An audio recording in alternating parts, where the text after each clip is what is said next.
Welcome to Keep It, Cricket Media's show about pop culture and politics and what happens when they smack into each other at an alarming speed. I'm your host, Ira Madison III, a television writer and Fall Out Boy fan. I'm Louis Fertel. I'm a TV writer and Jane Fonda historian. Let's get into it. And we are back with an all-new episode of Keep It. I'm Ira Madison III. I'm Louis Fertel, and discerning listeners will notice I am probably a little bit more coherent and awake than Ira is because he spent the weekend at Coachella and then flew back to New York, whereas I just played word games with friends over here. So if I seem sharper, that's what's going on. I'm angry as hell. I don't blame you. I have to start this episode off by saying that I am mad as hell. And this episode of Keep It, we're just getting right to the point with Coachella and how Frank bin Laden will be charged with treason. He will pay for his crimes. I've never heard of an L like this in any kind of festival history of just he didn't deliver or bailed on his own concept, which was, I guess, a bunch of ice skaters were supposed to be behind him at this Coachella thing, which would have been decadent and, queer for all the queer people there. And he was not a fan of that concept suddenly and scrapped it. And then the dancers who were on ice skates were suddenly walking around behind him. And what was equally as treacherous to me? I watched some of the live stream of Coachella, and I'll be honest, I did not realize that they broadcast it so amazingly. Like, you can watch all these stages all the time, and they were getting close-ups of the audience. If I were in that audience, I would not love you looking at my face. I kept thinking the people standing there and the pupils were looking, it was giving they ate the bad berries. You know what I'm saying? Yeah, so Coachella was this weekend and the headliners were Frank Ocean, a criminal, we'll get to him in a minute, Blackpink, and Bad Bunny.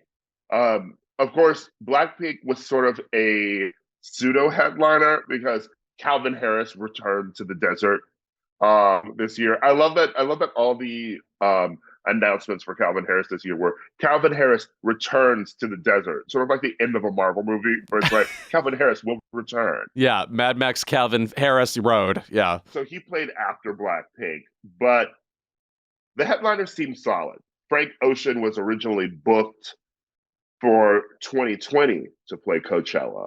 But we all know what happened there with COVID. It was originally Frank Ocean, Travis Scott, and Rage Against the Machine. When the festival was rescheduled, Rage Against the Machine dropped out, and Travis Scott, since he killed a bunch of people at Astroworld, was not a headliner anymore.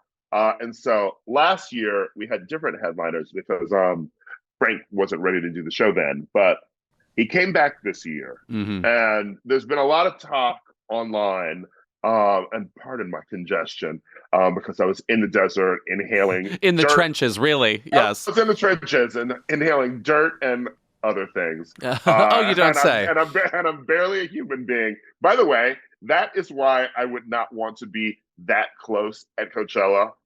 Because I don't need the camera showing me in the crowd amongst these people. I couldn't believe these people basically volunteered to be, shall we say, outed.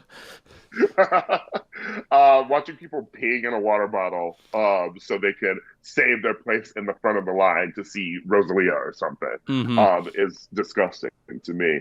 But Frank came out, he did his show, and this is the big conversation from the weekend because, everyone's talking about whether or not he ruined his career, whether or not he terrorized the entire Coachella audience, whether or not he's even going to be brought back for weekend 2, whether he fulfilled his contractual obligations.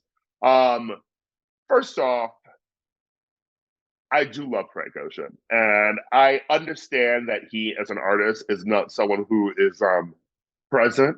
Right. There's like a tempestuous quality to him. Some artists are very kind of botherable and shakeable and things like that. He hates his fans, which is fine. I love when artists hate their fans. No, it's real. That means they're not obsessed with relatability, which is our, chief complaint here at Keep It. Yeah. And I love his work enough that I don't mind that we don't get all the accoutrement that goes with a lot of other megastars. Like he sort of just releases his shit. Sometimes it's weird. Sometimes it's you can't really get into it. Like that time he built a ladder on a live stream when we thought we were getting a new album. Shit like that. So, I mean, going into Coachella, you sort of assumed that Frank Ocean wasn't going to show up. That was the whole running joke, I feel like, leading up to the festival. Everyone kept saying, like, okay, so when's he going to pull out? And then we heard it seemed like he was going to pull out, but that was just, it turns out that the original stage he had built, which is allegedly an ice skating rink, he didn't want to do it anymore. He scrapped it last minute. And so then they had to figure out how to do this show day of without the original plan. And by the way, hour of, like, people are already standing in the stands as he decides he doesn't want the staging concept anymore. So they have to fucking melt the ice, which I can't believe is, like, I can't believe they couldn't generate some other form of, or way to put this together in the desert, but they literally had to melt it like a giant Bill Nye experiment. And that is where you start to get annoyed, right? Because contempt for your fans is fine, but there's a point when regular contempt for your fans crosses over into disrespectful. And I feel like, here's the thing. It really seemed like he didn't want to fucking be there. So I don't know why he was there. I don't know what possessed him to go through with the deal to do Coachella. And it was very moving when he opened the show by talking about his brother who died in a car accident in 2020 and how he used to go to Coachella with his brother every year. And, this seemed like a way to honor his brother, which I thought was beautiful, But then the question is it honoring your brother by doing a show at a festival that you both loved and basically destroying the entire performance before it even happens? Right. And so he ended up performing for what, like 40 minutes and doing a stripped down version of something with confused dancers everywhere? Because also he was an hour late. And, I'm always expecting weird shit or like lateness from people. But, like you can be late if you're headlining not on Sunday. Sunday has a curfew and everyone knows that there's a curfew. He even went minutes past the midnight curfew before he actually shut it off, So if you're going to do this, there's a lot of shit going on that you won't be able to accomplish. And I just feel like everything from being an hour late is, one, you're killing everybody's fucking highs. People, he was joking about what drugs are people on when he first hit the stage. I'm like, well, not any more of them, bitch. And the answer used to be all the major ones. So an hour later, I think my mushrooms wore off. So not even on the correct drugs anymore. You're standing packed, in like a crowd of fucking people with your friends, and like you've got the good spot. And it's like as the hour creeps on, like if you have to go piss, girl, if you want to go get another drink, you're going to have to navigate through that fucking crowd and then somehow try and find your way back when it's pitch black. It's not going to happen, so you're basically trapped there. And that's when you start seeing people peeing in water bottles and you're disgusted. The Woodstock 99 takes off, as it were. Yes. With less of the mayhem that happened there. Yeah, right. Oh, yes. Yeah. Mayhem being a very generous word. Yes. Yeah. So then we get this performance, and the performance isn't even a fucking performance. He is, first of all, just playing studio versions of his songs most of the time and bopping to them on stage. Oh, unacceptable. If I wanted to watch you listen to your old albums at home, put that on Instagram Live. Yeah, right. That was basically COVID. Just watching people vibe to shit at home. We could have done that. I didn't have to come all the way to the desert to watch you do that. And then when he does sing, it's fucking great. Like, we got a great new rendition of White Ferrari. We got to hear Chanel. These are like songs that were moving when he did sing them, when it did seem like he was putting some effort into it. But otherwise, it seemed like it was thrown together. It seemed like there was no real plan. And honestly, it felt disrespectful. And I know that annoying fans can be fun, and I get, like the comedy in, these bougie rich kids, these influencers, these TikTokers, whatever. But like that truly also is not 100% of the people who are at Coachella. Right, and the narrative that like these are all annoying rich people. It's like, oh, they didn't get what they want from Frank Ocean. They wanted him to dance for them, like he works for them or something. It's like a lot of people there are people who like saved money up to see one of their favorite fucking artists perform, who hasn't performed in years, who hasn't even acknowledged that he exists on this plane in years. And they're like really fucking disappointed. And it was sad. And I felt bad for him, and I felt bad for the audience. And I just felt pissed off. Well, this also makes me upset at Coachella for not just naming the rightful headliner, Bjork, who was also at Coachella. And I just want to say, the footage I have seen of Bjork at Coachella is so unlike every other performer in that, to use our favorite word, vibes are very present at Coachella. It's like a beat-centric experience. It's, you can sort of hang with your friends. Bjork was delivering, from what I could tell, stark orchestrations. It was like strings galore. It had to feel like the aliens were landing when she was getting into like the deep homogenic cuts. But at the same time, I mean, she's one of these people that, at the end of our lives, we're going to be like, okay, who are our Mozart-like people? And Bjork is one of them. And if you got to see that live, I'm so, so jealous of that because and of course she was dressed like, she fell off the sun in her whatever, like some outfit that has cilia on it or whatever she chose. That looked phenomenal. Listen, it was phenomenal, but I will also, and I'm very glad that I got to experience it, but I would prefer to go and see it at the Met. Yeah. Not when you're freezing out there. Yeah. And well, it was actually pretty warm that night, of all the nights. But, that was like, I had just seen Kali Uchis perform, and she was fucking amazing, by the way. And then Bjork is playing, and, it is dark. It's giving concerto. It's giving,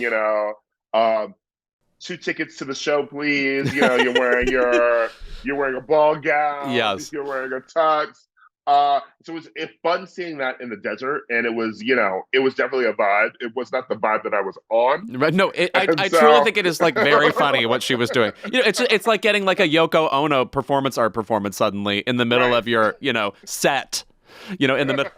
So I watched like a half of that, and then went to see this amazing band Drama, and then came back for Frank Ocean. But that's also the beauty of Coachella, to be honest. I love a music festival because there's so many artists playing, and you can either rush to see bits of every artist that you love, or you can just sort of like, my Sunday was all about vibes. I was high, and I would like wander from place to place, but I was not running to like catch someone who was playing on the other side of Coachella. That you get over that after the first day.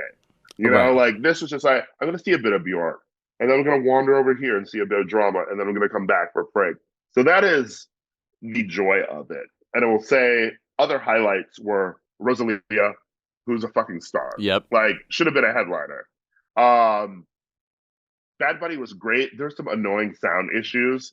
But overall, like, he was a really great performer too. So I had like a really good time this year for a year that people were sort of knocking as like a year with like a bad lineup. Yeah, right. I wish I were a bigger fan of Blackpink. It's not that their music isn't bad. I need something more, a little bit more like a signature moment from them. Their music sounds like it kind of could be by anybody. Yeah, I mean, listen, they were fun. I like the beat. And I like the beat. But yeah, I'm weirdly a fan of Ava Max, who I think gets the same criticism. So I don't know. It's just it's personal. You know what I'm going to say about Miss Ava Max? I don't think that she has a gay person on her team. That's interesting. And I think that like if you asked her favorite drag queen, she would not have an answer. I don't see her as like the kind of pop star who's like hanging at like when like Gaga or people would be. You see them at the Abbey, or they'd pop up at a New York gay club like Splash or something, and they're just partying with their gay entourage or something, right? I don't know if she has that, and I feel like that's very telling because that is why she hasn't crossed over yet. She did have a weird midday listening session to her new album at Rocco's in West Hollywood, but that felt bizarre. There's no gay on her team. Right. She went to Lance Bass's bar for for a daytime jam sesh. She needs to Zoom with like Rina Sawayama and figure out what she has there. Anyway, I'm less angry viscerally today, 2 days later, but in that moment on Sunday, I wanted it to be the hunt. With Betty Gilpin? I wanted the audience to be supplied with weapons and given a head start to find Frank Ocean. That is what I wanted on Sunday. Because you cannot... He's Samara Weaving and you're in Ready or Not. Yes, right. Uh-huh. You cannot just like overstate how insane it is to be preparing for a Coachella concert in the desert, getting your mushrooms, getting whatever drug, getting your drink, getting it all together, and then just standing there for an hour not knowing what's going to happen. And I will say, a lot of people are late for, like fucking Kanye was fucking late and he was late. Like Bad Bunny was late. Blackpink started 30 minutes late because of technical difficulties. I think that Coachella should also do something better about letting people know a time frame. As far as I know, we didn't get any video from Frank Ocean, like the Adele video being like, it's not ready. Oh yeah, he cut the live stream, by the way. Last minute, there's going to be no live stream of it. Which is sort of like him being like, this is gonna suck. Which is also very hilarious because when you do bring up the TikTokers and the influencers who are at the festival, your show's going to stream anyway. Everyone I was texting with outside of Coachella was watching it through someone's like TikTok live feed or like seeing it streamed on someone's Instagram live. Meanwhile, it's like drone paradise. You could be watching these wild dolly shots all over the place of this. You don't need a random TikToker to tell you what's happening on Rosalia's stage. Yeah. And lastly, of course, I saw like Charlie XCX for the 900th time in the past year. I love that all her song titles are like whoosh and just like gay noises. She did the Macarena during her song Welcome to My Island, her song with Caroline Polachek, and it's kind of cunt. Can I just say about the Macarena? You absolutely know there will be a Blacklist script about how that came together at some point. It's like among the things AI can generate, I believe a script for the Macarena biopic is possible. So honestly, it will probably be from the screenwriter who did Air, Alex Convery. He's had like 600 biopics on the Blacklist already. So why not add the Macarena into it? Why not? Ira, who the hell is on our show today? Well, we have a guest this week, Louis. Now that I'm done ranting about Coachella, we can introduce our guest host, Nichole Perkins, host of the Prince Mixtape, a new podcast about Prince Albert. Get right into the Monegasque intrigue. Yes. Does he understand how fabulous his mother, Grace Kelly, was? We're about to find out. No, we're talking about Prince from Minneapolis' own. Yes, so Nichole's going to be here to talk to us about Prince. He has so many goddamn albums. So we're going to talk about Prince Blind Spots. We're going to talk about Prince records that maybe some of our listeners should revisit or visit for the first time. And then we're also, because Nichole is been the host of Thirst Aid Kit, a fantastic podcast that I used to listen to before it ended. We're going to talk about some of our favorite rom-coms and the hot leading men in them. Imagine a rom-com without a hot leading man. It just doesn't work. When Harry Met Sally, no shade. Go ahead. You think Billy Crystal ain't hot? Okay, moving on. He's not my Mr. Saturday Night, if you know what I'm saying. You don't want to wake up in his bed on a Sunday morning and drape his Oxford over you, walk into the kitchen and get some coffee? No, analyze that, because it's not mine. Well, we couldn't do a show talking about hot leading men without having a hot leading man. True. On this episode to keep it too. So Louis and I interviewed the absolutely gorgeous James Marsden, and when I tell you that it was very hard to ask this man questions while looking at him on Zoom, some people should actually turn their cameras off. It's just safer, right? No, it's like one time I was at a screening where Nicole Kidman appeared afterwards, and I didn't know she was going to be there, and I was like, "Why is this person looking at me?" It was crazy. This is all wrong. Yeah. Our next guest is your favorite part in any movie, show, franchise, musical. He's Cyclops. He's Corny Collins.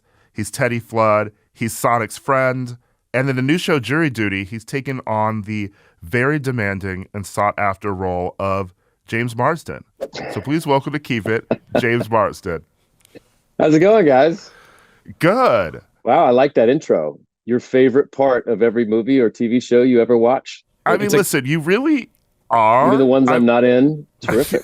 Yeah, listen, I do watch a lot of movie musicals and wish that you were in them. You can't really overestimate how great the role of Corny Collins is. So thank you for that. Well, I appreciate that. That was probably the most fun I ever had on a movie set before. It was just a full-on party, and it made me realize how badly I enjoy doing that, how badly I want to get on stage and do that eventually. But yeah, thank you. Very, very kind of you. It's aging well, the Hairspray and the Corny Collins, yeah. Jury Duty is a staggering show. That's a good way to put it.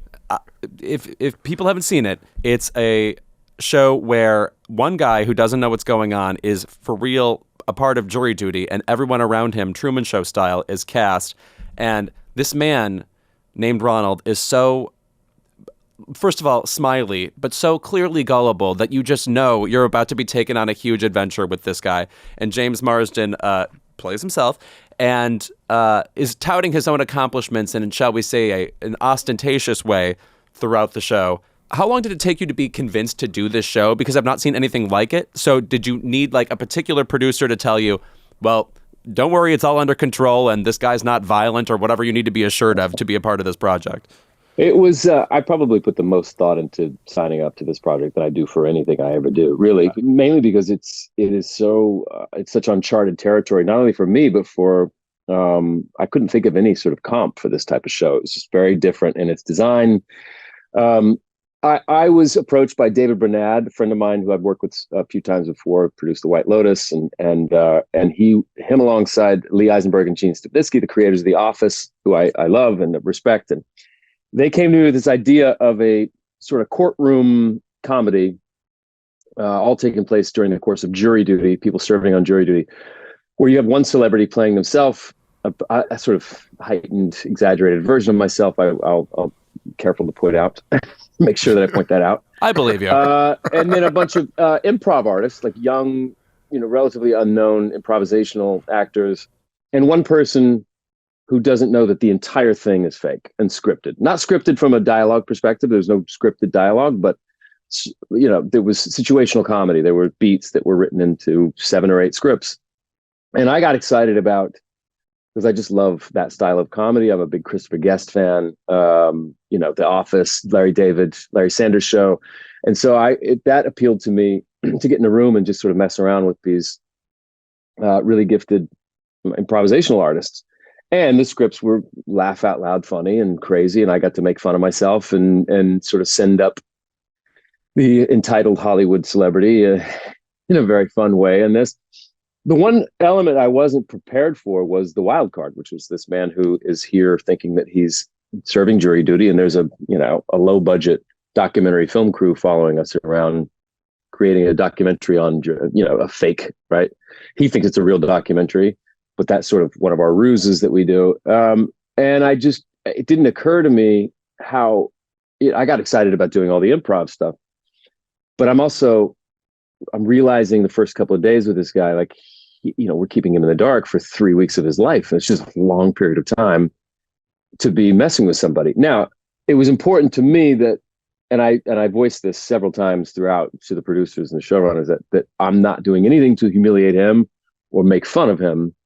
We're just going to surround him with a lot of foolishness, right? A lot of like characters that are behaving strangely and occurrences that are sort of out of the ordinary. And that's where the comedy comes from. But boy, it was a tricky one, because there were certain beats that were meant to be so much more ridiculous that we couldn't push, because one, you got to get him to the finish line, right? We have to get to the end of the 3 weeks where we reach a verdict, and you can't, you gotta keep him believing that the whole thing is real. So it was this delicate dance for a couple of weeks of, and I of course was playing this really like you said, ostentatious, self-absorbed, egocentric, Hollywood jerk. But I had to kind of keep him close to me as well. So you're constantly. I've never done anything like it in my life. It sounded like a challenge. It sounded like something that was original in a time where everything's just being duplicated and reimagined and remade. And so I kind of dove in and was crossed my fingers. And by design, it's a little bit of an experiment. But at the end of it, they told me, at the beginning, they said, this isn't a prank show. We're creating a hero's journey for somebody so that hopefully by the end of the 3 weeks, he's someone of character that we're celebrating. He's somebody who became the leader, who united all of us. And that's exactly what happens. A collective sigh of relief is heard around the room. He's so genuine too, and I think it's because, I think maybe AV Club pointed this out. Like, it's not like, the show Joe Schmo, which we remember from the 2000s, which was about being mean to a person you're pranking. I feel like it really lives on the fact that he is such a sweet and genuine person. I mean, I feel like I was immediately pulled in when you meet him the first day, but then the next day he comes back because he finds out you're James Marsden. He's like, I want Sonic.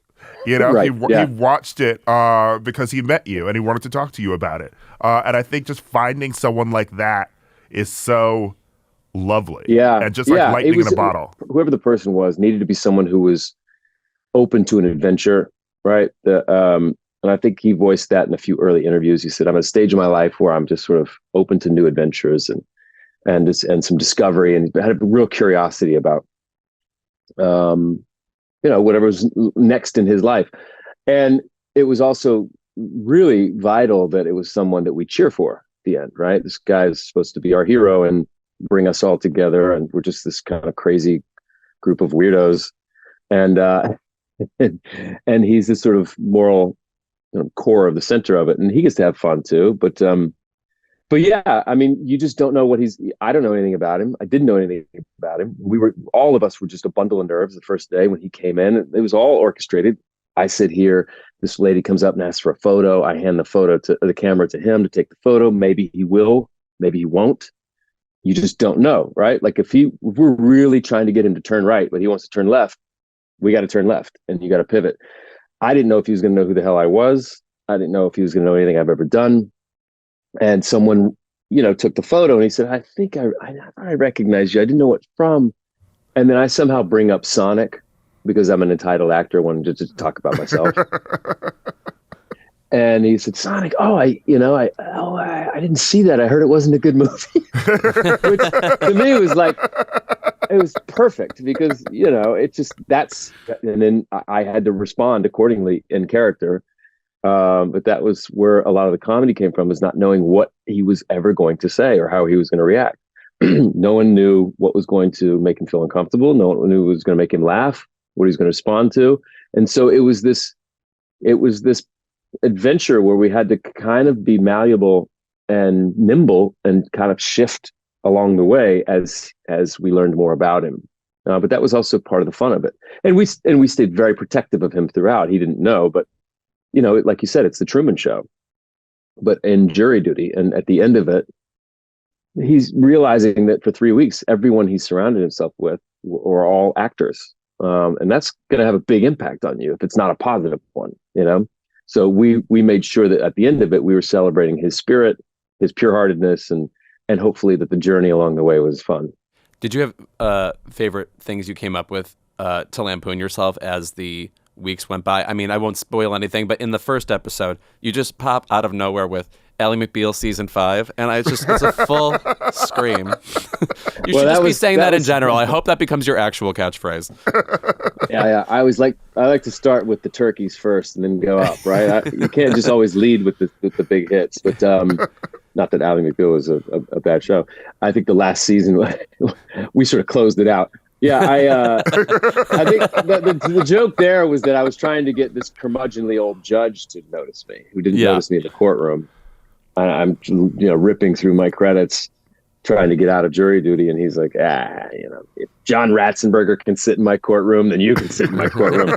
And of course, I was, trying to think of what the hell he'd ever seen me in, so I throw the Ally McBeal out, hoping that was some generational thing he would have got. But yeah, I think, all of it was fun. I mean, the idea of playing this character who's pretending to be, affable and but clearly egocentric jerk who isn't interested in any conversation that doesn't involve him, whether he's aware of it or not. It's like he's holding this confidential script, but I can't tell you about it, but I really want you to ask about it. And no one cares, right? No one in the courtroom knows who I am or cares. And it bothers me because this is usually, when you go to the jury duty, you're like, that's the great equalizer, right? There's no hierarchy of celebrity and this, that, everyone's there doing the same civic duty. And it's like standing in line at the DMV. So I liked the idea of playing this guy who's used to being coddled and, maybe has a posse or what, and now he's here with nobody gives a crap who he is and kind of watching him embarrass himself. There's a moment in the show where which I loved, where I'm auditioning for the role for this big movie. And I don't normally audition, right? I make sure everybody all knows I don't normally audition. I just think, to me, playing somebody like a Hollywood entitled, spoiled, celebrity comes with this opportunity to play the hot shot. And then throughout the course of the show, you watch him kind of fall on his face and embarrass himself, right? And he just becomes a sort of, it's my way of lampooning myself or lampooning kind of, entitled Hollywood. But it was just kind of all of that. Like, I get into character, and I've never done method stuff, but I decide to, while I'm on jury duty, get into the method thing a bit to prepare for this role. And and I mean, the idea that this guy thinks that none of this is as important as me booking this role in this movie is just kind of says enough about the fun of playing yourself, but playing this really exaggerated, heightened version of yourself. I mean, I liked the idea of sending up that sort of that character, that celebrity in this show. I would give you more examples, but I don't want to spoil it. That's all good. It seems like you would even be, uniquely prepared for a role like this where you're thinking on your feet, because when I think about your career, you've done so many different things. I mean, I feel like we were first introduced to you through a lot of great teen movies. Well, at least great to me. Right. I love Disturbing Behavior. I remember going to the theaters to see Gossip. But then, you also have the X-Men franchise, but then you've also got a slew of rom-coms, and Enchanted. I mean, out of all of those genres, and I see people clamoring for you to be in more rom-coms online all the time. Which one excites you the most out of all the genres that you've done? I mean, I don't know. I definitely love comedy. I feel like the rom-com is extinct at this point. I don't know that they're even making them anymore. They're trying, but I feel like there's an appetite for those types of movies now, especially what we've all been through the last couple of years. Is some nice sort of light, fun fare would be really welcome. So I enjoyed 27 Dresses. That was sort of, we kind of hit it with that one. And it was one of those that, now I still get people stopping on the streets and talking about it, and people still rewatching it, and you feel very proud of that. But I don't know. I mean, God, Disturbing Behavior. I still can't believe it. That's a deep one. I don't know. I mean, I love them all. What I'm proud of most of what I've accomplished and hopefully continue to is the being given the opportunity to not, to jump around from genre to genre, to play these different characters where you're not just the guy who's in a romantic, that you cast in romantic comedies, but you're also the guy who plays John F. Kennedy in The Butler, or as Cyclops in the X-Men, or so that's the thing I'm most proud of what I've been able to achieve, and it came from just trying to get whatever work comes your way. Early on, people were saying, "Why'd you do that job?" And so I did it because they gave the job to me, and I made the best of it. But then it became the pattern became I was the guy who was able to sort of jump around quite a bit, and it kind of catered to my skill set to do that. I was very, in a self-deprecating way, I would always say I'm the guy who's not great at anything, but good at a lot of things. Right? So I was sort of Swiss Army knife. But I do love comedy. It gets me excited to go to work in the morning. If you're doing a drama, I love the challenges of that. I just did this movie with Michael Keaton and Al Pacino, and it was like, I really had some heavy lifting to do, like emotionally and for the character, and as much as I love that and the challenge of that, you definitely, it's hard to hang that up at the end of the day when you go home, right? You're just like kind of just emotionally worn out. And with comedy, it's like on this show, Jury Duty, I would go home and say, okay, what are we doing tomorrow? What beats are we doing tomorrow? And I would just write down a whole list of things that maybe I could say to make fun of myself, depending on how he would react. So I guess comedy gets me. It's one of the reasons I got into the business. Like, I used to love SNL. My goal when I was in high school, I was like, I want to be a regular on SNL. I want to be one of the cast. And I ended up going to LA because I had a better opportunity there than I did in New York. But otherwise, I would have come to New York and pursued that, because I always felt like more of a character actor than your sort of leading man guy. Though I will say, I mean, you get, I'll call it this, I don't know about second best version of that, but a version of that, which is you provided a viable boyfriend for Liz Lemon, one of the most unstable and horrifying characters in television history. How, yeah, as the years go on, I just don't think anything has matched 30 Rock. Whatever it did, the whiz bang of it, how smart it was about TV, and like crazy James Marsden in Jury Duty like characters on that show. Mm-hmm. What was it like providing a foil and a boyfriend for Liz Lemon? Well, I was nervous at first, to be honest, because I had the same reverence for the show as you did. Right? I thought that it was probably the smartest, most sharply written comedy in years. I mean, the writing on that show is, to me, the real star of the show. I mean, obviously everyone's great on it, but it's so crafted and so specific and so meta. And I was like, where do I fit in this world? Oh, the sort of dopey, sweet, puppy-eyed boyfriend named Chris Cross, who just, is, gaga in love with her. That'll work. But I was looking back, I was like, okay, who's been here? There's John Hamm and Matt Damon and all these people. I'm like, boy, I got to bring it. And I remember thinking the first season I was on, I forget, it was like season 5 or 6, I think. I was unaware of whether or not it was working. I was like, feels good, feels fun, but I have no idea. And then you watch the episodes, like, oh, wow, it really does work. But to the degree where I was like, okay, well, that was fun. I kind of went in and did a bit on 30 Rock and what's next? And then Robert Carlock called me and he said, hey, want to see if you want to come back for another season. And I was like, what, really? I did not anticipate that phone call. I thought that was like, it was sort of mildly amusing and maybe it worked. He goes, no, are you kidding? Like, we want her to end up with you. Like marriage? Yeah, like marriage. You can have a whole wedding and everything. I'm like, okay, cool. So that felt good. It was like, it was a great experience. I loved working with Tina, and we just had an easy, fun rapport of these kind of two. I don't know. They both had their sort of brand of weird as well, right? Just kind of odd. And that's how it worked, because there was these two oddballs who fell in love with each other. Yeah, very proud of that. I thought that was just the smartest. I mean, if you're lucky, you just work with the best minds in the business. You just work with the best directors in the business. And if you're lucky enough to do that, you'll have a longer career. And I'm very, very lucky and grateful to have been a part of that crazy and brilliant show.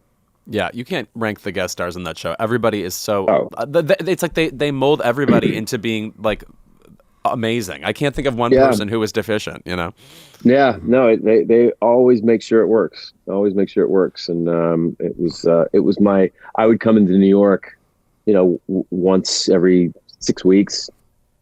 Come in, go to Silver Cup Studios out there, shoot an episode, go back. And, I was kind of in and out recurring, but it was such a great thing to pop in and be in the hands of those brilliant writers. And then just to get there and play with Tina on set was just a dream.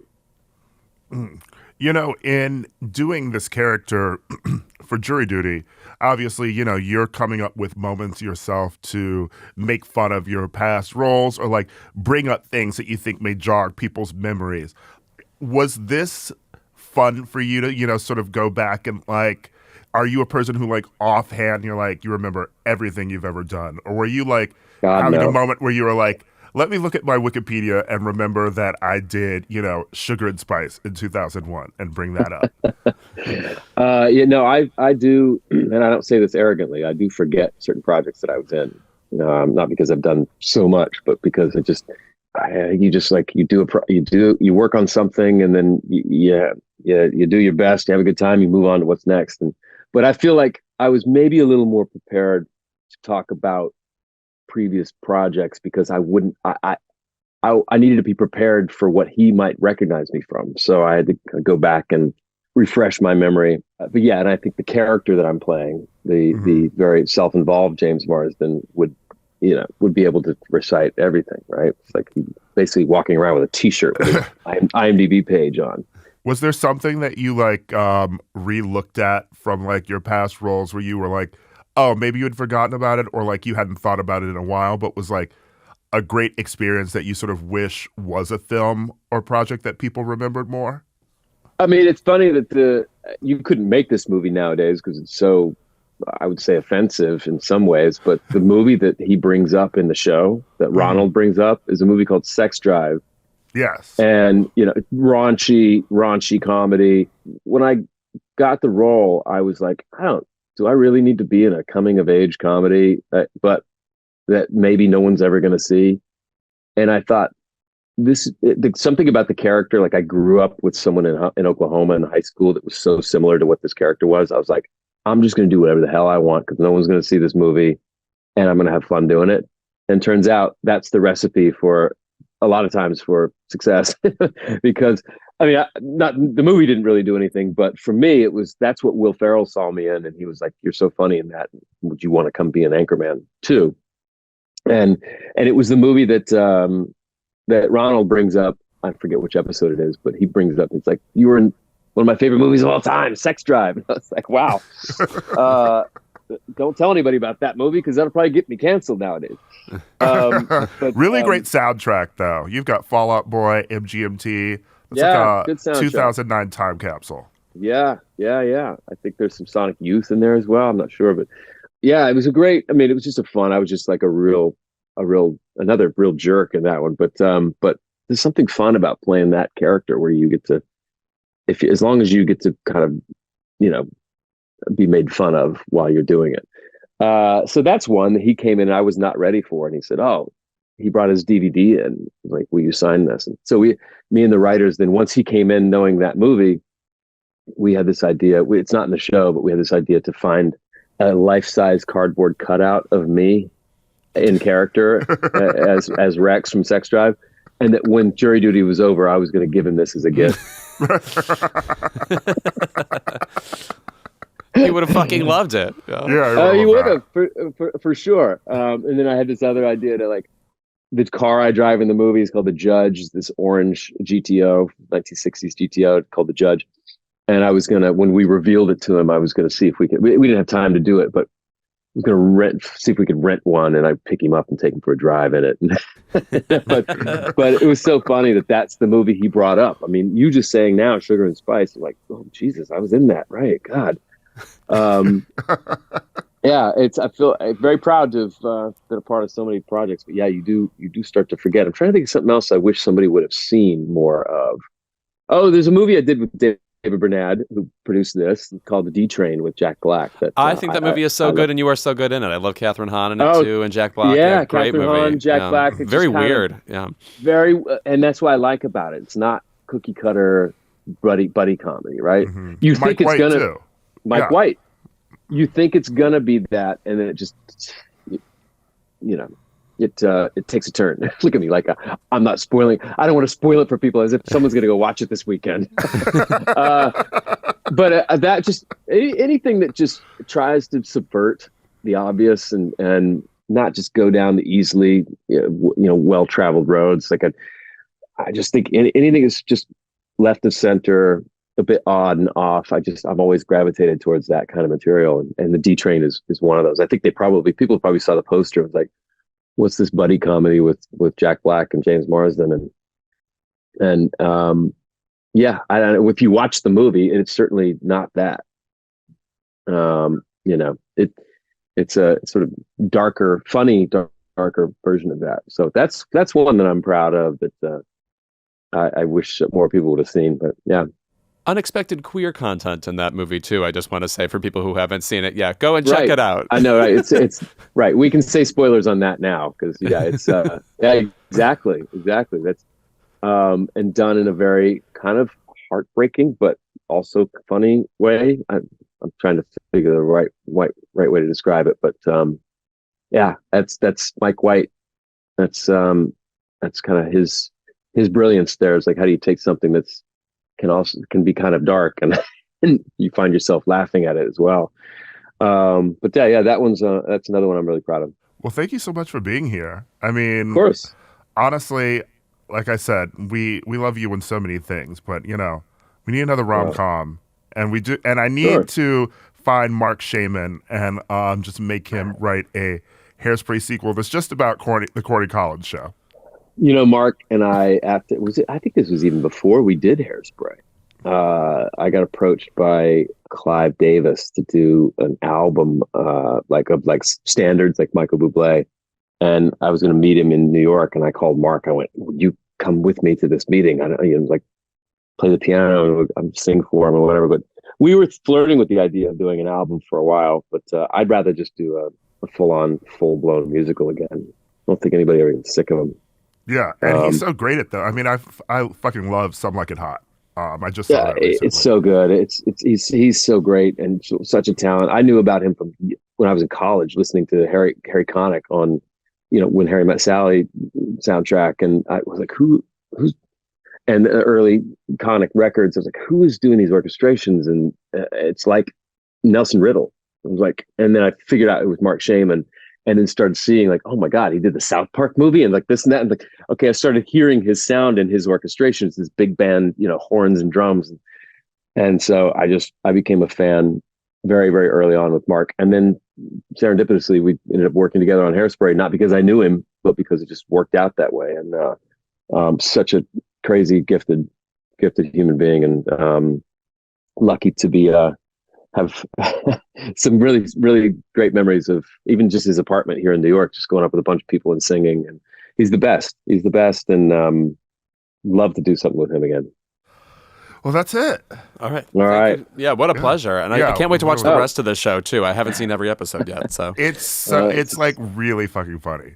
I appreciate it. I was getting just texts from everyone over the weekend going, because I'm not on TikTok. I don't know how to do it. And they're like, Jury Duty's blowing up on TikTok. Like there's 50 million views for that name, Jury Duty Preview or something. Like, wait, what does that even mean, blowing up on TikTok? The show's on Amazon Preview. You've exploded. Aren't they watching it? Right. Anyway, so very happy that people are enjoying it. And yeah, hope you keep liking the episode. With us today, we have an incredible poet and writer who you know from the podcast Thirst Aid Kit, and This Is Good For You. Her new podcast is a deep exploration into the life, music, and legacy of the artist forever known as Prince. Please welcome today's guest host, Nichole Perkins. Hi.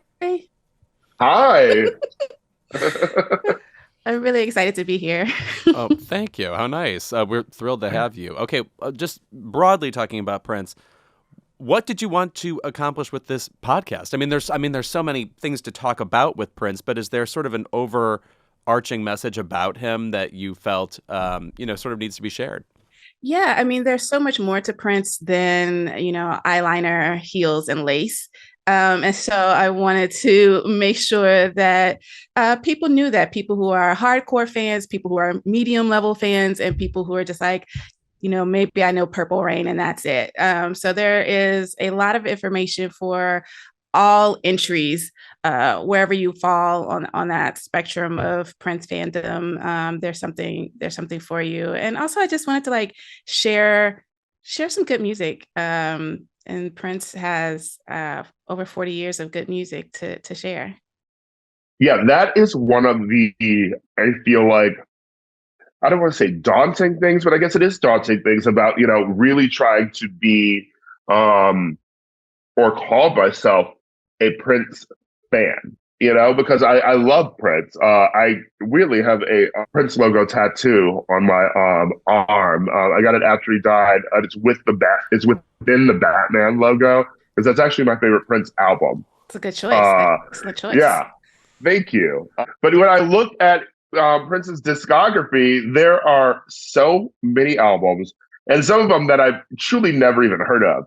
I do not remember the Chocolate Invasion, but and then there's an early Prince to listen to, and then of course for Louis and I, and you as well, our particular age group, then there was the resurgence of Prince, sort of within the late 90s, sort of early mid 2000s. You had Musicology, 3121.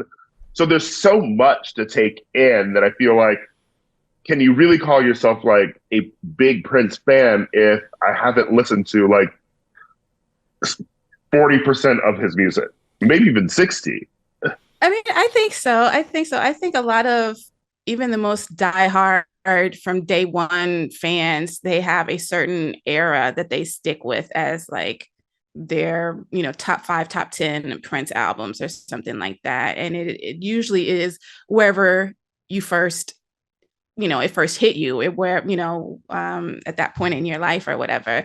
Like some of his later albums are not necessarily my favorites, but I recognize what he was trying to do. I recognize where he was experimenting with, his musicality, or he was trying to also teach about musicality in a world that was becoming increasingly digital, increasingly solitary when it comes to being just a one person band, as we see a lot of times nowadays. So I think a lot of his later stuff was him just trying to show how much of a community music really should be. And so he was very much into finding new musicians to work with, new singers to work with. And he just kind of wanted to he wanted people to remember, in my opinion, that music is a band, and it is a group effort, and not just you siloed away someplace punching buttons. Do you have a favorite person who inspired Prince? I think of this because in talking about how he has all these albums that, maybe aren't to my taste, or I haven't even heard some of them, I would compare him to Joni Mitchell maybe, where she had a particular period that was the most popular. And then as the years went on, she really was courting basically different types of music listeners from the people who, had springboarded her to the fame she achieved. Prince loved Joni Mitchell, touted Joni Mitchell on a track on Sign of the Times. Who of his surprising influences do you sort of love most? Wow. Okay. So obviously, like James Brown was a big influence for Prince. Santana. I don't think a lot of people know that Santana was a strong influence for Prince as well. He really was into a lot of women singers. So Aretha Franklin, Chaka Khan, those were big influences on him as well. Like a lot of his music, I think he was trying to make sure somebody could sing, would be able to sing like over his music, even though like he was the singer himself for most of his stuff. But those are some of the ones that come to the top of my mind fairly easily. Chaka Khan, Aretha Franklin, Santana, James Brown. When I saw Prince at the Forum, like everybody in LA did in 2011 or whenever that was, the opener was Chaka Khan, and then Whitney Houston popped out of the audience for a second, and it's just so crazy to think now it's just Shaka's with us. I mean, it's just it's so crazy, but I'm heartened to hear that he is such a fan of her. I was telling Ira, I don't know if I said this on air, Chaka Khan, one of the few people who the talent level and the sauciness of personality are both a 10. She didn't need one to fake the other. They were both in tandem pumping at all times. And Prince is sort of like that. The personality matches the talent level. Absolutely. Absolutely. Shaka, I think she's just gotten to, well, she's always been, I think, kind of upfront. But once you get older in life, you're just kind of like, look, I've lived long enough for you to take everything I've got to say, and you're just gonna have to deal with it. I do really love that, like, he would sort of gather, like, women that he loved in music, and sort of like elevate them, obviously Vanity Six, we have Sheila E, I always throw out Rita Ora there too, because he loved that girl and he had her on Hit and Run Phase 1. And so, he supported Rita if no one else in the world does. But do you have other favorites of people that he sort of like championed or sort of like crafted their careers from the beginning? So this is something that we talk about in the podcast, how Prince was a mentor to a lot of up and coming female singers, but sometimes it was a little tainted with his own personal desires, shall we say. So like Carmen Electra, not to say that she is like a fantastic singer or anything like that. Sorry, Carmen. But like she was one of the people that he kind of mentored, right? And yeah. I don't. Yeah. I mean, of course, there's Sharon Stone's album as well, right? Right. And Circa the Batman era. Yeah, Kim Basinger. Kim Basinger. Sorry. Yeah. Kim Basinger. I think she did maybe she tried to do an album. I definitely know she would like started singing around the time that they were together. It's Kim Basinger that I was thinking of, not Sharon Stone. And it's if you track it down online and listen to it, it's not great, but the music is good. Right. So he worked with a lot of people. I don't know that my favorites are not people that he necessarily crafted from the beginning, but obviously we know Lizzo was one of his proteges, and she is doing phenomenally. Janelle Monáe, those are some of the ones that are, very talented and doing their own thing. Prince also, he has a song with Madonna from one of her early love song from Like a Prayer. Yeah. I fucking love that song. It's a good song, right? Gosh, it's a lot of people that he's kind of like touched. He did a song with, he worked with Patti LaBelle several times. There's a song called Yo Mister. I think it's called Yo Mister. Yo Mister, how's your daughter? It's very much like this young girl is out. She's become a sex worker. And so it's like, what did you do to put her in this position, mister? Anyway, so that's that song. He's Stevie Nicks, obviously, Stand Back. She really liked, I think this is a very familiar tale, but she really liked Little Red Corvette. And so she wanted to use that in Stand Back. And so he came to the studio and performed, played some instruments for her for that song. So he's kind of been like all genres, all talent. Even on his album Rave Unto the Joy Fantastic, you've got Gwen Stefani, Eve, Annie DeFranco, Sheryl Crow. Like he has been throughout like music history, throughout recent music history, he has touched a little bit of everybody. Obviously Beyonce, of course. I see a lot of Prince's mentorship in Beyonce in her solo career, just from like her reticence with interviews, the things, her archival work that she's doing for herself, that kind of stuff. He famously told her that she needed to learn how to play the piano. She did, she started playing the piano, that kind of thing. So I see a lot of his influence in her work. That, of course, is a very rewarding performance to watch Prince and Beyonce perform in the mid-2000s. What an incredible performance. Fucking amazing performance. And I just love the concept of Beyonce with Prince, and him telling her, Giselle, learn how to play the piano. Right. Like if you are a songwriter, you need to learn scales, and you need to learn how to play the piano. I am not a musician, so I have no sense of the terminology, but I figure that's what he told her. So speaking of Madonna, I feel something I always say about Madonna fans is there's no such thing as a Madonna fan whose favorite song is Like a Virgin. And do you feel like there's a extremely well-known Prince song or whatever that you don't in particular care for, or like you sort of don't like? I don't know about don't like having to talk about it, but it's centralized in his career in a way that you're like, I'd rather not. Right. If you tell me your favorite Prince song is Purple Rain, then I'm like, oh, okay.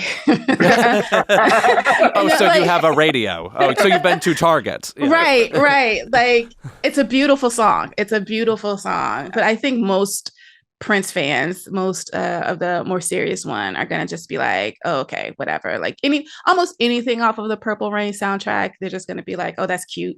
But what else? There was a tweet that Jesus Nice had a long time ago that he was like, if you ask a Prince, something about Prince fans will tell you that their favorite Prince album is this Japanese bootleg from 1967 or something like that, which is obviously ridiculous, but like that's pretty much how it goes when you're a diehard Prince fan.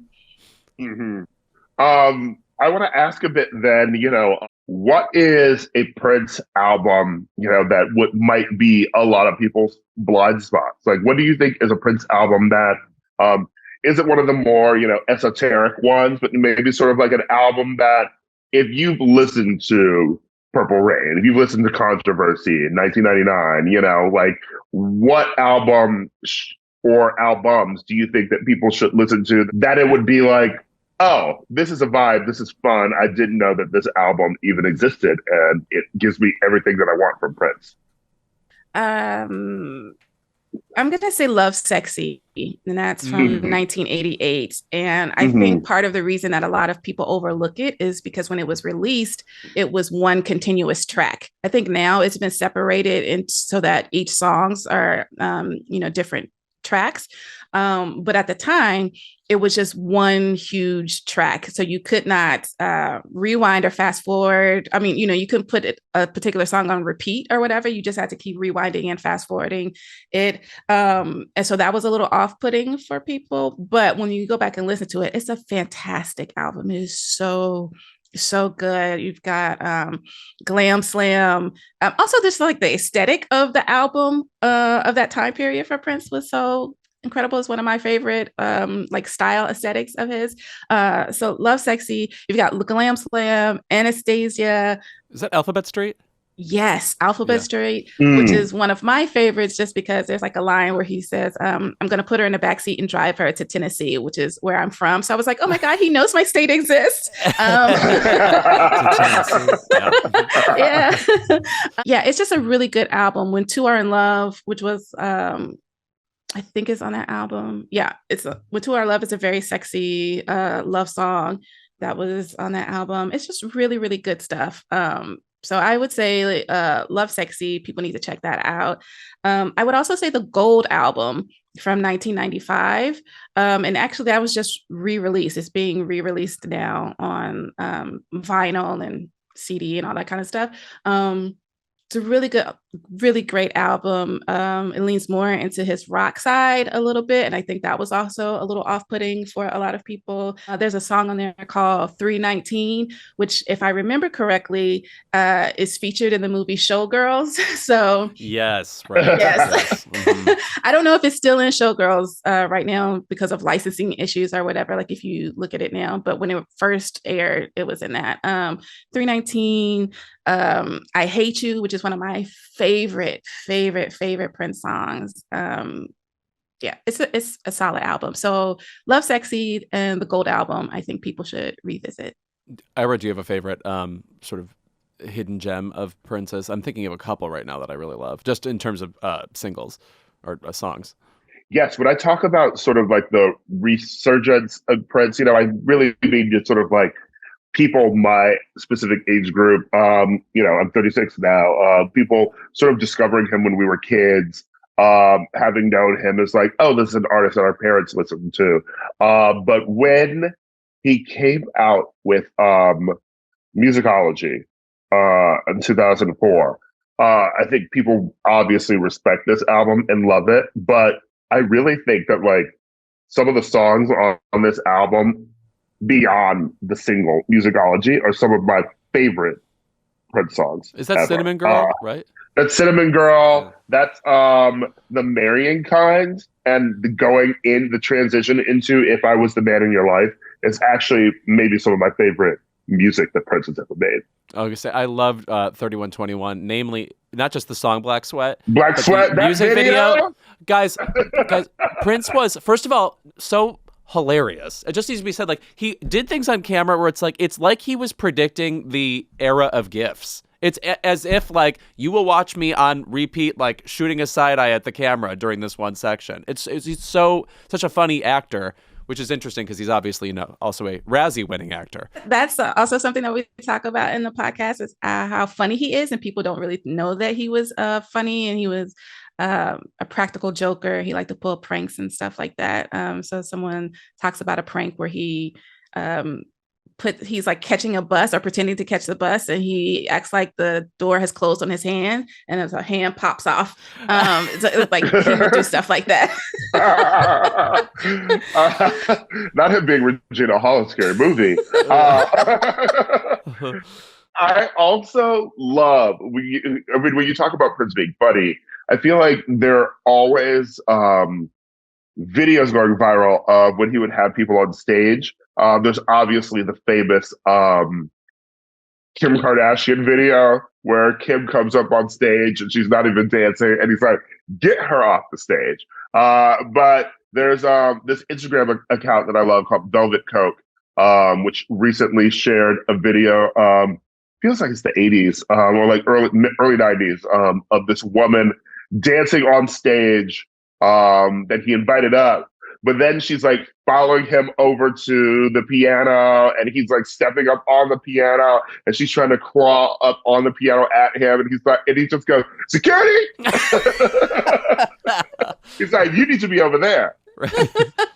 It's like when he was on The View, and Sherry Shepherd got a little too close, and she said something to him, basically like, "I love you." She was having a fangirl moment, and he was just like, "Oh, I'm out," and he walked off the set.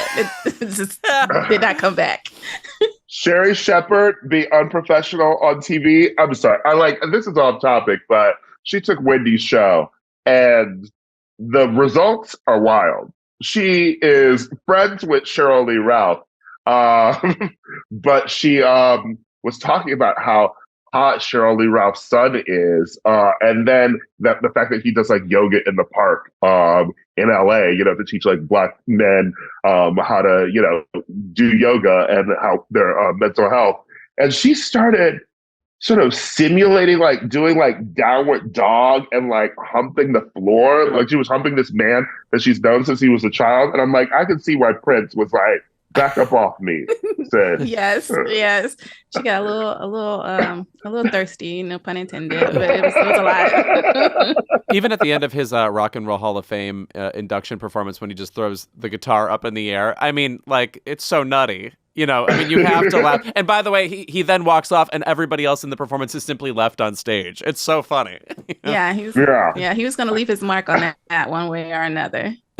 Yeah, another one of my favorite things too is my friend Kelly Carter, journalist, talked about how whenever he would invite people to his home, like journalists and things, like give interviews or stuff or talk to them, like there'd be no recording or even writing down what he said. And I'm like, that is just so fantastic to me. Yeah, I don't know that I would have remembered anything other than like what he smelled like if I had ever been invited. You're just remembering vibes. Right. Do we have any sense of how much of his insane vault could be released over the next blank and blank years? Are you optimistic we'll be hearing a lot of this stuff ever, or no? I don't think so, because I mean, who knows what his estate will do, of course. I don't think that there is a way to release everything that is in that vault within my lifetime, because he was just constantly working. Like he music every single day that he could. And because he learned how to record by himself, he was one of the first few people to have his own studio in his own residence. So he would just like go record stuff and lay it down or put it away or something like that. There are a lot of stories of him recording something, playing it one time and then erasing it, that kind of thing. So I don't think we'll ever get all of what is in his vault. And a lot of it is just, from my understanding, a lot of it is, repetitious or whatever, like demos and things like that. So, yeah, I don't think we're going to get, I don't think we have any idea of how much is in there, or how much has, and how much has been lost, period, just in his own artist temperament. He just kind of deleted a lot of stuff. On the show, someone says that he played a song for her and then deleted it. And she's just like, I'm haunted by that song because it was so fantastic. And I wish the world could hear it. But because it was a very personal song for him. It was like a romantic breakup song. And I was just like, I want that song. There has to be a copy someplace. But she was like, nope, he deleted it. That is also a bit of like the cruelty of art, I want to say. Like, you're this fan. You're not just like someone strumming a guitar for like your girlfriend or boyfriend, like in a dorm. Like, oh, I wrote this song for you. Like, you're fucking Prince. And you're like, here's this beautiful, heartbreaking song you played for someone. And then you're like, okay, now I'm going to delete it. It's gone. It just breaks my heart. I'm sure the vault actually probably just has other lost albums that he made for women that he dated. And if so, I hope there isn't a Nanda Lewis album somewhere in that vault. Oh my God. I'm sure there is. A fine talk show host. I remember the era vividly. Okay, I don't even really like the phrase guilty pleasure in the first place, so I'm ignoring that. These are guilty pleasure rom-coms.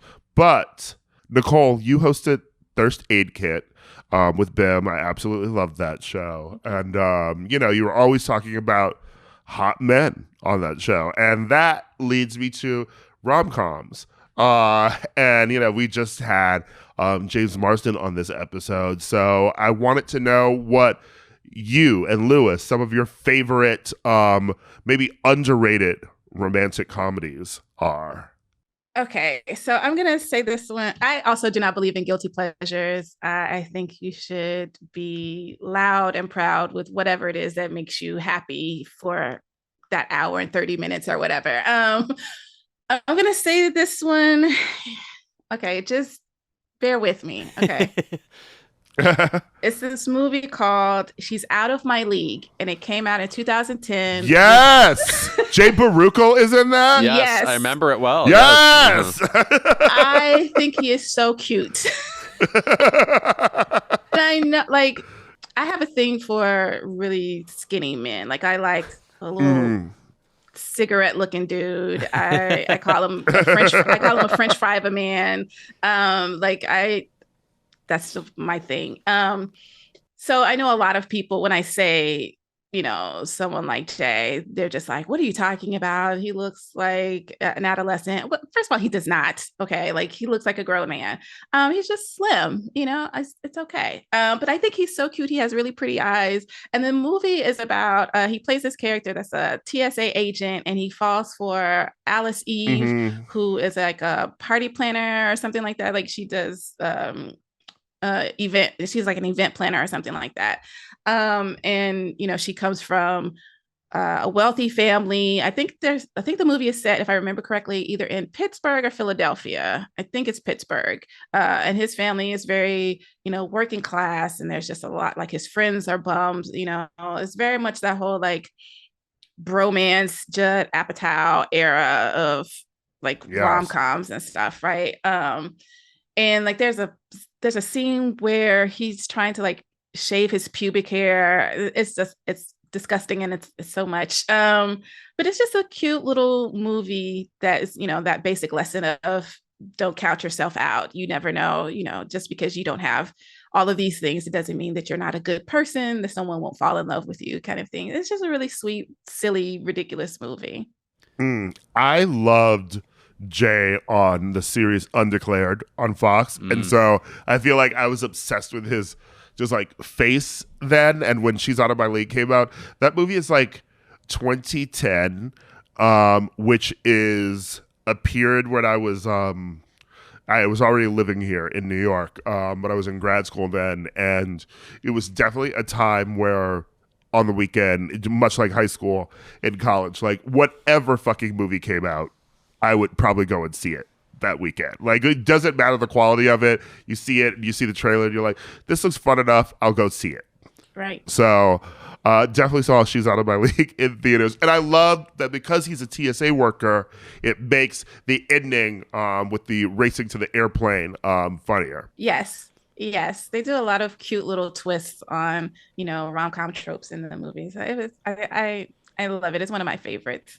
I hope those How to Train Your Dragon checks are fat. I hope he really is banking. Those movies are cute, actually. I don't know about underrated, but I will say I think this satisfies the prompt, which is if the movie's on, I will watch it till the end. So there must be some level of affection occurring there. And I have a personal connection to this movie because the beginning of it was filmed in my hometown when I was in middle school. And so I literally got to see the high school I would soon be in because it's featured at the beginning of the movie, Save the Last Dance.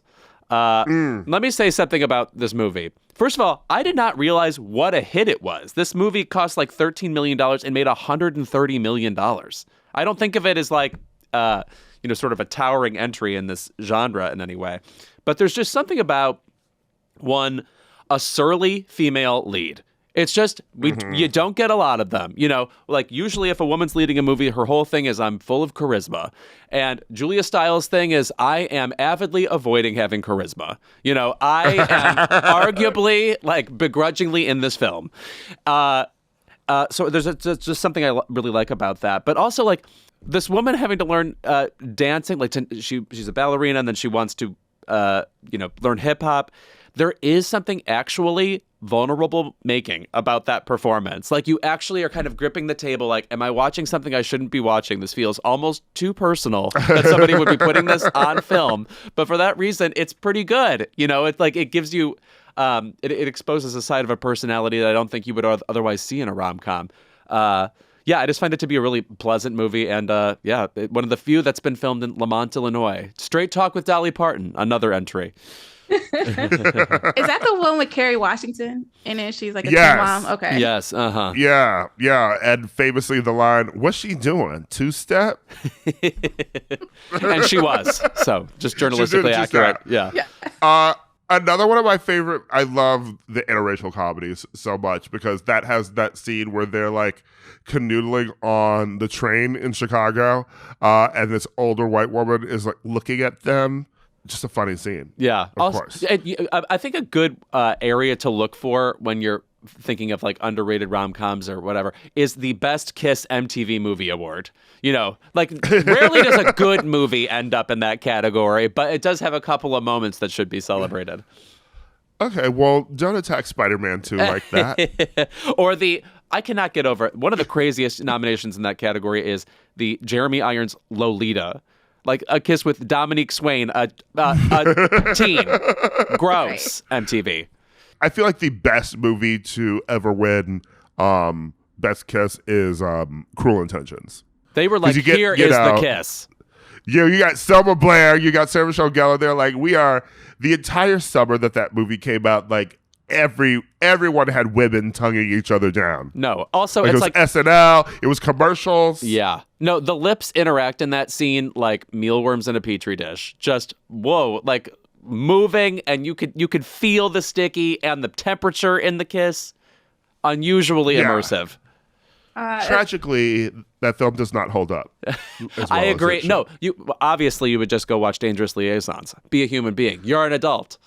I had some friends over a couple of weeks ago, and they're all millennials. And I, for whatever reason, I can't remember why, but I put on Dangerous Liaisons, and I was like, "This is what Cruel Intentions." This was the remake. And they were just this like, is what it what? wanted.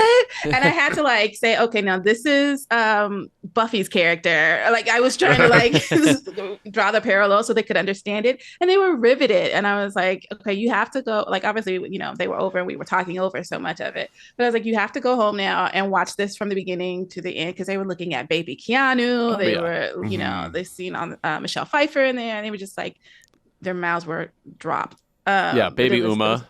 Yes. It's a great movie. I mean, listen, Dangerous Liaisons is fucking fantastic and always due for a revival. And It's as amazing as Sarah Michelle Gellar is in Cruel Intentions, and Ryan Felipe is so sexy in it, and Reese Witherspoon is just like so sweet. And then of course you have Swoosie Kurtz, who is also in Dangerous Liaisons. Yes. That is just a great fucking cast, but it doesn't all really gel together. But I'm glad that Cruel Intentions was brought up because my film has Swoosie Kurtz in it as well. Oh, wow. This is my episode. All right. Let's my underrated rom-com, and this is not a surprising box office hit. The budget was $22 million, and the box office was $19.9 million. We love to see it. It was exactly what I want to look at on Wikipedia. Definitely a flop. Tell me if you know this movie from the cast. Kirsten Dunst, Ben Foster, Cisco. Oh God, is this? It's not Crazy Beautiful. What else? What could it be? No, although that is a lovely Kirsten Dunst movie. This is Get Over It. I have never heard of that. Love titles like that, by the way. Oh wow. So let me tell you something about Get Over It, Nichole. Get Over It is loosely based on A Midsummer Night's Dream, and so of course the students in the high school in the movie are putting on A Midsummer Night's Dream. Okay. Because you have to, you can't just have it be based on Midsummer Night's Dream. You have to really hone in on the fact that this is based on Shakespeare, because this is 2001, and this is the era of and right.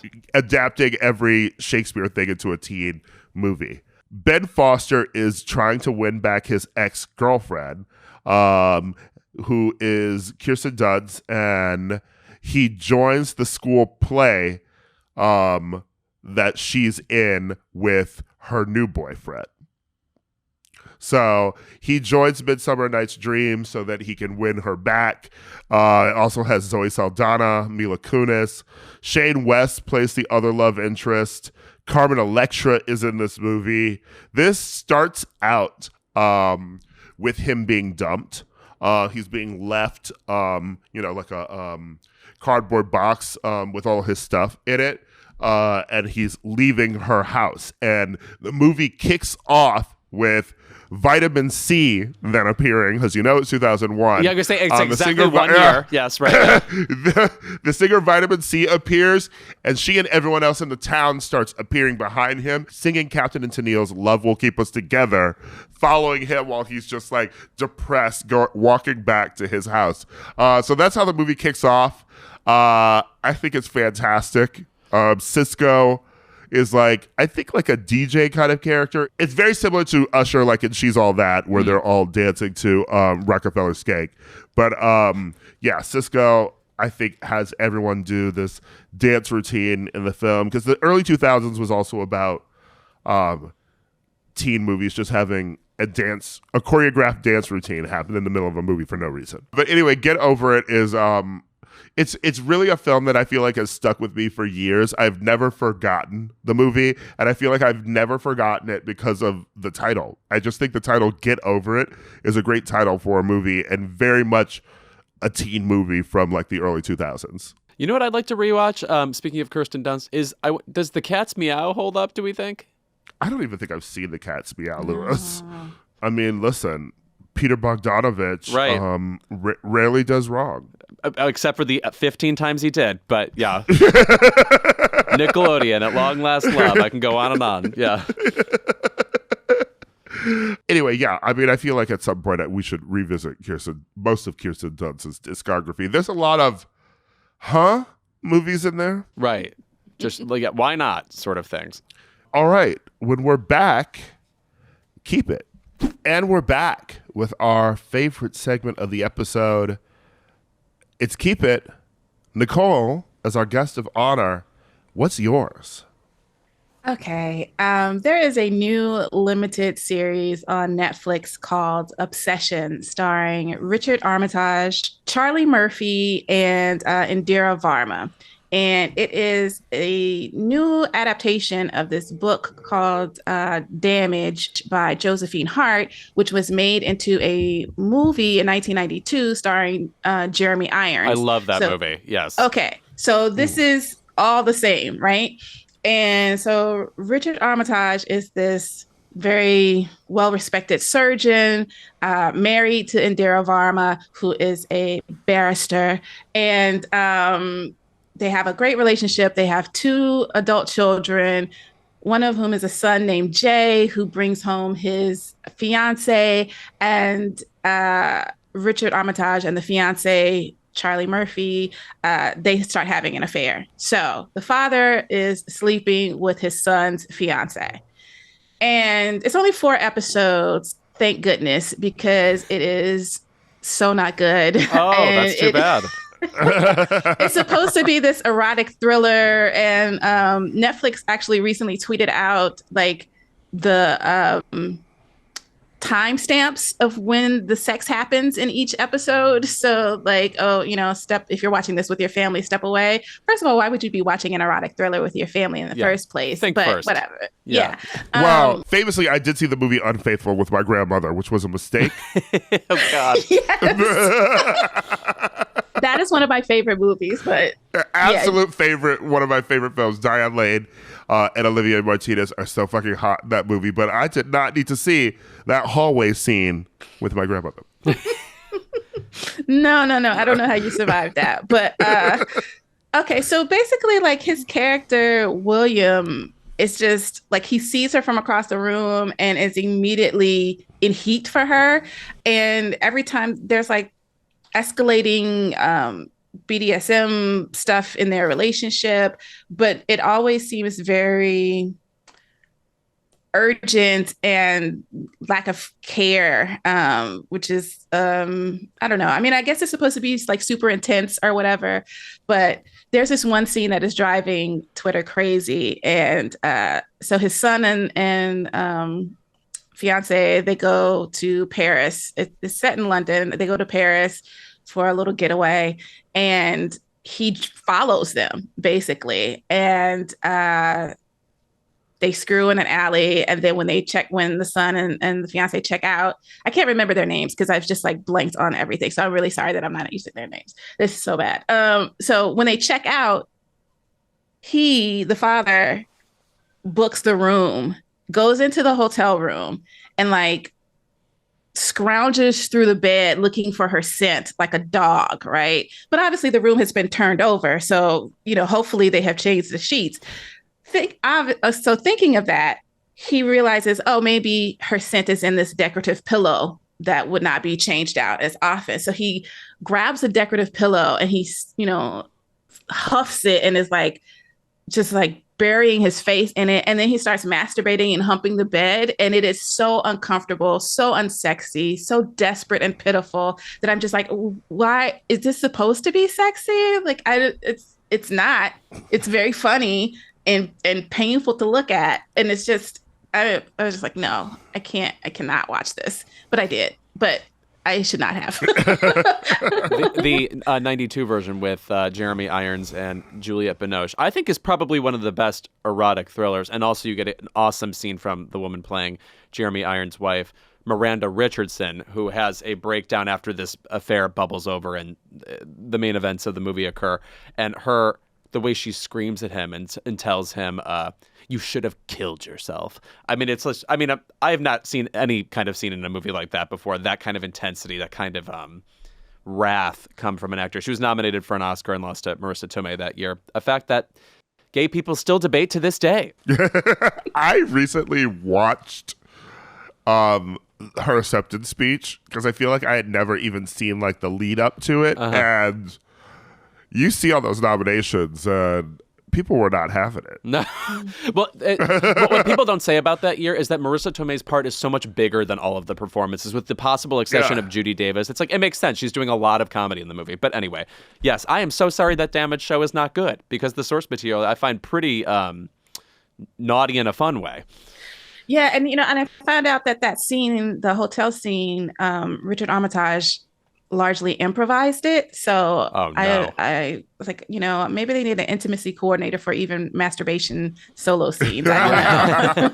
We need Luca. We need Luca directing this scene, because one of my favorite sniffing scenes in a movie is Timmy Chalamet sniffing Armie Hammer's underwear in Call Me by Your Name, and then like humping the bed and like, you know, positioning himself on it like they were having sex, and that was a hot scene. That was a good scene. This one was not. Speaking of Luca and Timmy, my keep it this week goes out to not really Timothee Chalamet, but to a response to Timothee Chalamet. So I guess he's dating Kylie Jenner. Now, I'm a pop culture fan. The Jenners, Kardashians, not really my universe. I don't have much to say about them anymore. But I will say, people, I think, are having a sort of knee-jerk, I don't know about gross-out reaction, but I think people need to respect the fact that Timothée Chalamet clearly cares about fame, because all he seems to date are people who are related to other famous people. I'm talking about Lourdes Leon, Madonna's daughter. I'm talking about Lily Rose Depp, who was the daughter of Vanessa Paradis. And now this person who, I don't know, it just speaks to, it's like, he's like, I'm going to be a famous person. Well, I better be in the constellation of famous people. You know, I better belong. And I think ultimately, as I've said this before with several superstars, I think what cements a celebrity in people's mind is their association with other celebrities, ultimately. I think people always underestimate how much Beyonce getting with Jay-Z ended up kind of raising her to another level, and that is not to denigrate any of her work, obviously, but it's literally just people remember you if you have a friend you also can remember, you know? So I'm just saying, I thank Timothée Chalamet for doing this. I'm going to call it a momentary relationship. I'm not really seeing a wedding here, but, you know, it just means he's going to be around even longer. Yeah, I mean, we've talked about this before on the show. I think that relationships that become tabloid moments are definitely things that propel people to stardom. I mean, even though the stories go back and forth on like Olivia Wilde, right? People know Olivia Wilde by name now. They know her face, like people in the grocery store, because of this whole Jason Sudeikis and Harry Styles thing. Right. Like exactly. I was in, when we were getting like our groceries for Coachella this weekend, you know, I'm in the grocery store and I'm just like, she is on every fucking cover. And I did not realize that Olivia Wilde was like running the gossip columns right now. Yeah, you miss like when it was just one person, or, you know, like Elizabeth Taylor or something, where it's just, we can't get enough. And I mean, these people are ruining their lives too. But, you know, yeah, exactly. Now she's not just an actor or a director. She's a character in a narrative. You know what I mean? And people care about their stories, like you and your soaps, Ira. I sure do. Can't wait to log off this and watch today's Days of Our Lives. I had one more thing to say about Timmy. This is also going to like people confuse that Emily Ratajkowski was like making out with Harry Styles. And I want to point out, hot people make out with other hot people in their social circles. Mm-hmm. Okay, like if you know, if like gay people were written about by like Page Six, you would see oh, this person made out with like 3 different people this past weekend. It would become like a news story, right? Like if you are these 2 hot celebrities and you're at an event and you're drunk, you're gonna make out with each other. Mm-hmm. Yeah, precisely. Like people saying Sean and Camila being back together at Coachella. They're not back together. They were at Coachella watching Bad Bunny, and they decided to make out with each other while they were dancing. That's it. That makes sense. You're conferring a level of cool on them, which I hope they're capable of taking. But yeah. No, I agree. I mean, literally, I'm thinking of this is what I'm about to admit. Lewis and Matt Rogers making out at Fire Island last summer. Girl, we are not together. We are bored. That is what is happening. Not this tea being spilled. Oh, right. I mean, it can't be tea. It's like molten rock. There's nothing to spill. Yeah. This is all to say that Timmy is a twink, not a daddy, and he is not going to be raising Kylie Jenner's kids. Oh yeah, I am curious about that. Yeah. All right. I mean, at this point, he's sort of like one of Hollywood's pass-around men. So they're going to date for a bit, and then he will be on to the next girl. I love you phrasing it in the way that someone like Jackie Collins would put it, a pass-around man. Hollywood pass-around man. Yeah. Ira, what is your damn keep-it? My keep-it this week goes to new media company, Max. Oh, right. If you did not know, HBO Max is now going to be rebranded as Max. Basically, like Warner Brothers Discovery CEO David Zaslav, who is basically the Joker in Hollywood at this point. He's like terrorizing TV series, canceling things left and right, pulling things from streaming services. But he announced that HBO Max is going to be rebranded as Max, and Max will be the streaming destination for Max and HBO originals, Warner Brother films, the DC Universe, the Wizarding World of Harry Potter and kids content, along with programming from HGTV, Food Network, Discovery Channel, TLC, ID, and more. And I would like to know what the fuck Warner Brothers is doing. I find it extremely confusing. HBO is prestige and Max is your nephew. HBO has been a household name for decades. Like, you mentioned HBO, you know what you're getting. You know the quality you're getting. You know that you're going to have good actors in it. You know there's going to be a budget. I don't know what the fuck Max is. It's just a word. It's the opposite of min.